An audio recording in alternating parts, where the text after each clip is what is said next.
ओ चक्की में किसी और ने पीसा है। अपने सब सैनिकों को बोले आटा कौन पीसता है? बोले वो लोग पीसते हैं। बोले उनसे कहो चक्की घर पे दे जाए, मैं पीसूंगा खुद। इतनी सेवा भी कोई और नहीं करेगा, ये भी मैं ही करूंगा। मेरे प्रभु हैं, मेरे नाथ हैं, मेरे स्वामी हैं, उनकी सेवा में चूक कैसी? और जब चक्की आ गई घर में, रानी मंत्री संतरी सब सिर पे हाथ धर के बैठे, बोले पागल हो गए हमारे, इनको सप्त द्वीपों का राजा बना किसने दिया है? ये चक्की खुद पीस रहे हैं। और चक्की के पास बैठ करके गेहूं लेकर के डालते जा रहे हैं, और अम्बरीश राजा स्वयं अपने हाथों से चक्की पीस रहे हैं।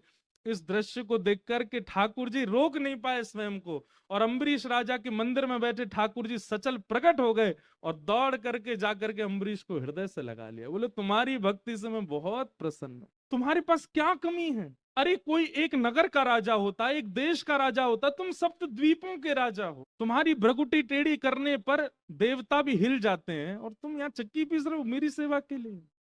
अम्बरीश राजा बोला भगवान आपकी बहुत बड़ी कृपा, आप आए, लेकिन मेरी आपसे प्रार्थना है दोबारा जाके वहीं बैठ जाओ, क्योंकि अभी मेरी सेवा का समय है। मुझे चक्की पीस करके आटा निकाल के गूंद के रोटी बना के भोग लगाना है, भोग में विलंब हो जाएगा, बाद में मिलिएगा मुझसे, आगे पहले जाओ। मतलब ठाकुर जी प्रकट हो गए, उससे प्रसन्न हैं, लेकिन अपनी सेवा नहीं छोड़ रहे हैं। ऐसे सेवा अम्बरीश राजा की। श्रीमद् भागवत में उनको उनको भक्त राज कहा गया है।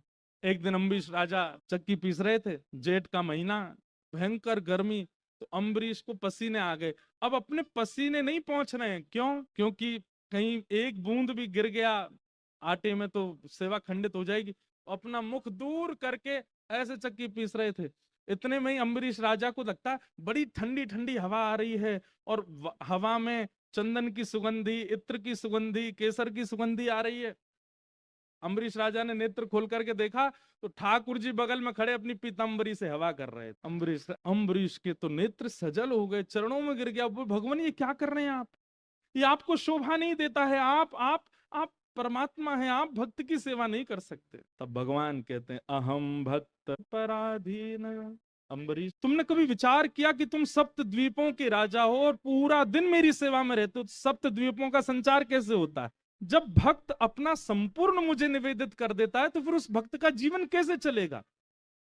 यहाँ लोगों की शिकायत नहीं खत्म होती, महाराज जी नाम जप कैसे करें, क्यों पढ़ाई बची है, नाम जप कैसे करें, अभी तो जॉब बची है, नाम जप कैसे करें, हमें तो घर के लिए कमाना है, गृहस्थाश्रम में रहते हैं, पत्नी के लिए, आदि आदि इतनी शिकायतें करते हैं। पर अम्बरीश तुमने कभी कोई शिकायत नहीं की, तुम पूरे दिन सेवा में रहते, तुम कभी सोचते नहीं तुम्हारा घर परिवार चलता कैसे? मैं ही तो चलाता हूँ।